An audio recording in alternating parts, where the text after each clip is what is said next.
এই জাহান্নামের মধ্যে বিভিন্ন কোয়ালিটির অস্ত্র থাকবে। এর মধ্যে একটা অস্ত্রের নাম আগুন, একটা অস্ত্রের নাম হলো নার। জাহান্নামের মধ্যে আল্লাহ রাব্বুল আলামিন আগুন দ্বারা মানুষদেরকে শাস্তি দিবেন। আমরা দুনিয়ার জীবনে আগুনের মধ্যে হাত রাখতে পারি না, দুনিয়ার জীবনে আগুনের মধ্যে অঙ্গ প্রত্যঙ্গ রাখতে পারি না। কারণ হলো আমাদেরকে আগুন জ্বালাইয়া পুড়াইয়া ছাই করে দেয়। এই আগুনের মধ্যে আমাদের হাতটা পর্যন্ত রাখতে পারি না। এই জাহান্নামের আগুনটা কেমন হবে রে আমার ভাই? ও মায়ার নবীর উম্মতেরা রে, ভালো করে শোনো। ও আমার প্রধানশীল মা বোনেরা গো, আপনারাও ভালো করে শোনেন। এই জাহান্নামের আগুনটা কেমন হবে? একখানা হাদিসের মধ্যে আসছে, জাহান্নামের আগুনটা হচ্ছে যখন 1000 বছর পর্যন্ত আগুনকে ঝাল দেওয়া হয়েছে, এই আগুনটা হয়ে গেছে লাল।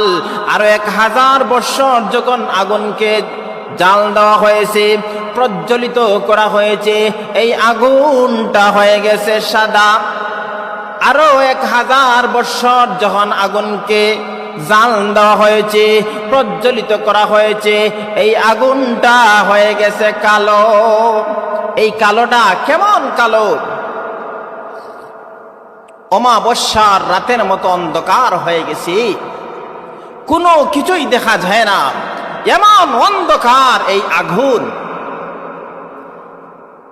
এই যে আমাদের দুনিয়ার আগুনটা, আল্লাহু আকবার, আমাদের রান্না বান্নার কাজে আমাদের উপকারের জন্য চলে আসে আমাদের এই আগুন। এই আগুন জাহান্নাম থেকে আসছে। জাহান্নাম থেকে যখন আগুনকে নিয়ে আসা হলো, জাহান্নাম থেকে আগুন যখন নিয়ে আসা হলো, তখন একটা পাহাড়ের মধ্যে আগুনকে রাখা হলো।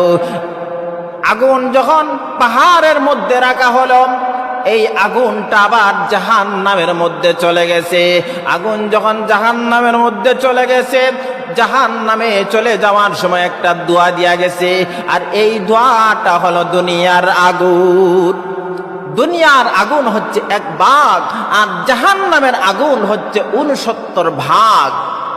দুনিয়ার আগুনের মধ্যে হাত রাখতে পারি না, দুনিয়ার আগুনে আমাদেরকে ফাইলে, আমাদের সাথে সাক্ষাৎ করলে জ্বালাইয়া পুড়াইয়া ছাই করে দেয়। কিন্তু জাহান্নামের আগুন 69 ভাগ বেশি পাওয়ার, অমাবস্যার রাতের মতন।